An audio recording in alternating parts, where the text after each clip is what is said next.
Imagine waking up every day and feeling mental and physical pain, fatigue, and hopelessness, knowing that there is no cure.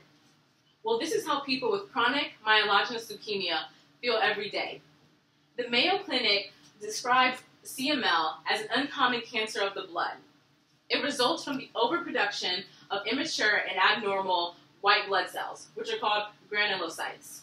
Now, when these white blood cells are overproduced, it allows normal blood cells to be suppressed.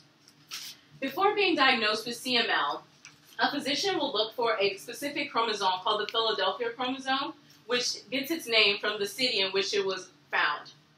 This chromosome results from the translocation and fusion of chromosome 9 and chromosome 22. Now, some people may say, what's the big deal about one little gene mutation? It's not that serious, right? But they're wrong. The issue with this is that it allows blood cells, it allows a kinase called ABL to become constantly active, which allows blood cells to grow out of control.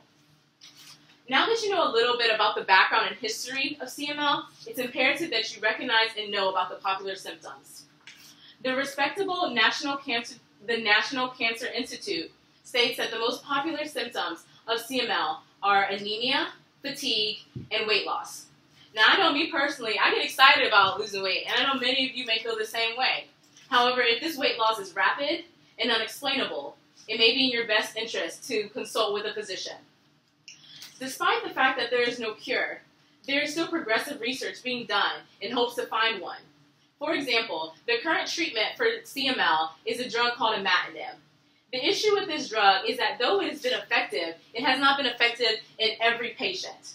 And I personally can attest to this, as I worked over the summer in a lab that worked with a cell line that came from CML using the drug imatinib. And I saw firsthand how serious this issue with resistance truly is.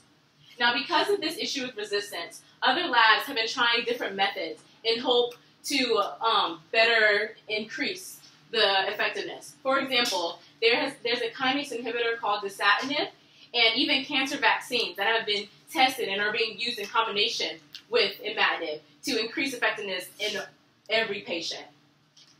Now, I know that I've shared a lot of information with you guys today, but thankfully, I have found a video by Love Sakura Hanuru that visually summarizes everything that I've said. So let's take a look.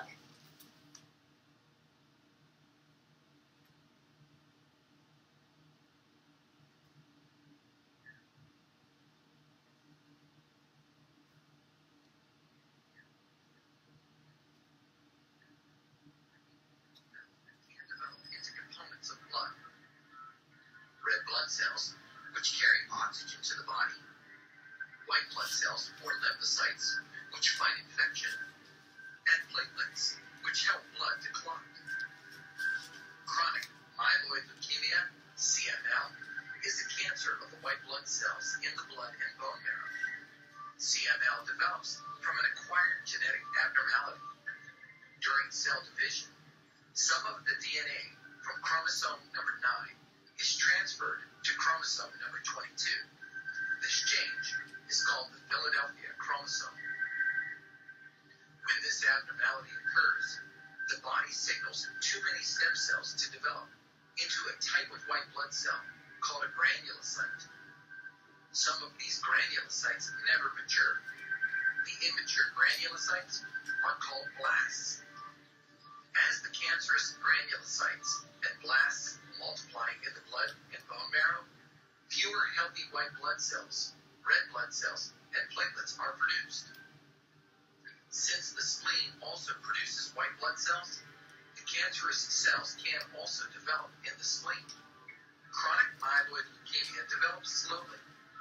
Common symptoms are anemia, weight loss, fever, and an enlarged spleen.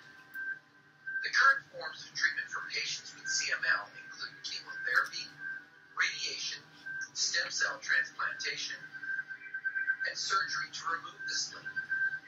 Prognosis depends on factors such as stage of disease and the age and overall health of the patient. Your doctor is the best source of information regarding treatment for your condition. It is important to discuss with your doctor which therapy, if any, is most appropriate for you.